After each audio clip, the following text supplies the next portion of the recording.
আরজিকর কাণ্ডে খুন ও ধর্ষণ মামলায় প্রাক্তন অধ্যক্ষ সন্দীপ ঘোষকে সিবিআই গ্রেপ্তার করেছে। আগেই আরজিকরে আর্থিক দুর্নীতি সহ একাধিক অভিযোগে তাকে সিবিআই গ্রেপ্তার করে। এই একই মামলায় টালা থানার প্রাক্তন ওসি অভিজিৎ মণ্ডলকেও সিবিআই গ্রেপ্তার করেছে। গতকাল রাতে অভিজিৎ মণ্ডলকে গ্রেপ্তারের পর বিআর সিং হাসপাতালে তার স্বাস্থ্য পরীক্ষা করা হয়। আজ সিবিআই এর বিশেষ আদালতে তোলা হবে। দেরিতে এফআইআর ও তথ্য প্রমাণ লোপাটের অভিযোগে এদেরকে গ্রেপ্তার করা হয়। অভিজিৎ মণ্ডলের পাশাপাশি গত 9ই আগস্ট রাতে কর্মরত এসআই মালখানার দায়িত্বপ্রাপ্ত আধিকারিককেও গতকাল জিজ্ঞাসাবাদ করে তদন্তকারী সংস্থা।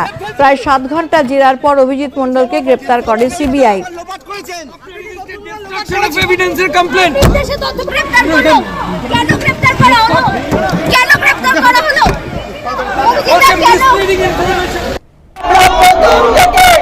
যে বলছি যে তথ্য প্রমাণ লোপাটের চেষ্টা হয়েছে, আমাদের যে 5 দফা দাবি যার জন্য আমরা দিয়েছিলাম সেটা প্রত্যেকটা সত্যি আজকের এই গ্রেপ্তারি প্রমাণ করে দেয়। এই সন্দীপ ঘোষ, এই টালা থানার ওসি, এদের সুতো কোথায় বাধা? এই স্বাস্থ্য ভবন,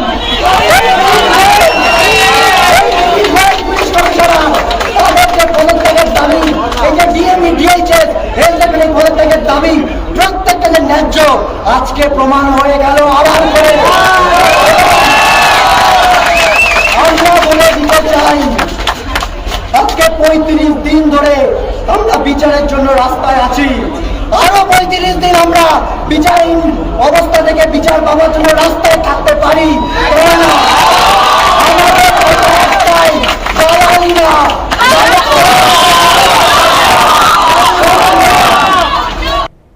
মুখ্যমন্ত্রীর কালীঘাটের বাড়িতে বৈঠকের উদ্দেশ্যে যান, কিন্তু লাইভ স্ট্রিমিং বা ভিডিওগ্রাফির দাবিতে প্রথমে অনার থাকলেও পরে সেই দাবি থেকে সরে আসেন জুনিয়র চিকিৎসকরা।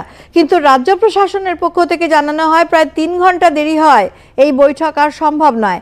রাজ্য প্রশাসনের এই সিদ্ধান্তে হতাশ হয়ে পড়েন আন্দোলনকারীরা। এখানে বলে গেছিলাম যে আমরা আর একটা দ্বিতীয় পরিবাহ হতে দেব না।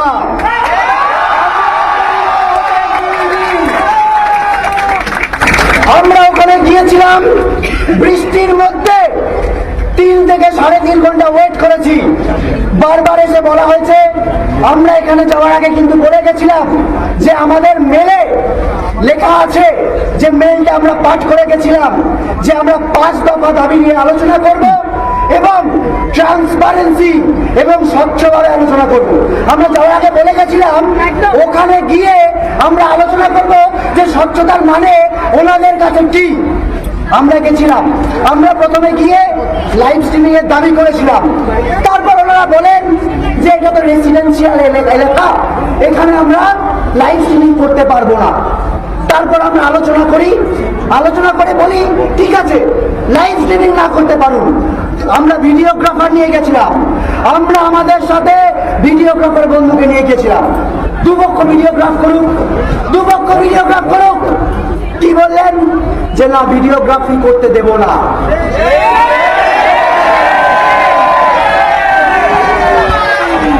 তারপর কি বলা হলো?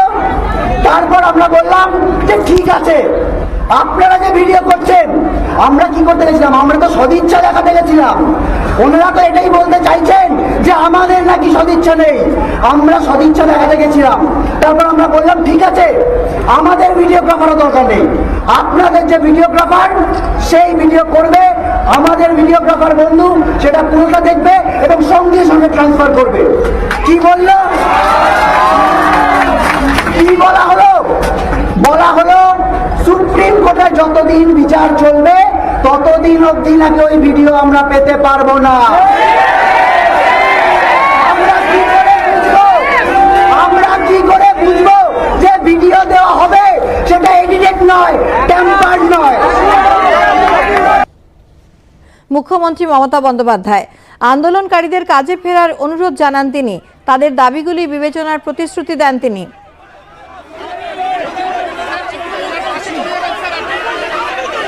সুপ্রিম কোর্টে কেস চলছে, মনে রাখবেন 17 তারিখেও ডেট আছে। আমি চাই না আপনাদের কোনো ক্ষতি হোক, আপনাদের দিদি হিসেবে আপনাদের কাছে অনুরোধ করতে এসেছি। আমি মুখ্যমন্ত্রী নই, মুখ্যমন্ত্রী হিসেবে বলতে আসিনি।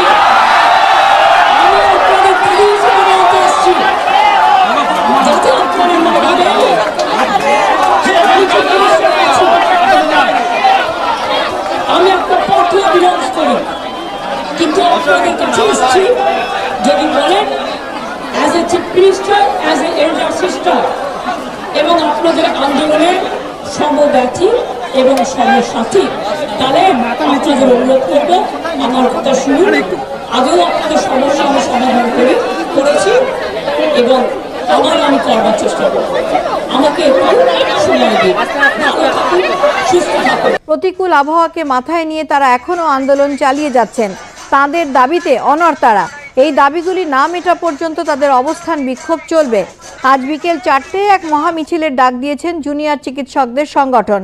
সল্টলেকের সেন্ট্রাল পার্ক থেকে এই মহামিছিল শুরু হবে, শেষ হবে স্বাস্থ্য ভবনে।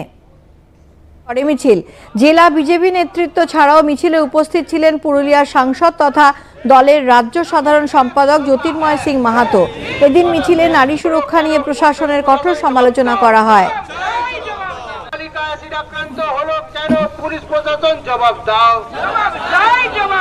রাজ্যের মধ্যে পুরুলিয়াতে এমন ঘটনা কন্টিনিউ হচ্ছে। আরজি করের ঘটনার পরেও পুলিশ প্রশাসন কেউ নিজের বিবেক জ্ঞান ভুলতে পারেনি। আপনারা দেখছেন, দেখুন এসিড হামলায় গত 3 বছরে পশ্চিমবাংলা ভারতবর্ষের প্রথম লাইনে চলে এসছে, 1 নম্বরে আছে। অথচ রাজ্যের মুখ্যমন্ত্রী তথা গৃহমন্ত্রীর কোনো চেতনা নেই, কারণ তার কোনো মা বোনের সুরক্ষার উপরে চিন্তা ভাবনাই নেই।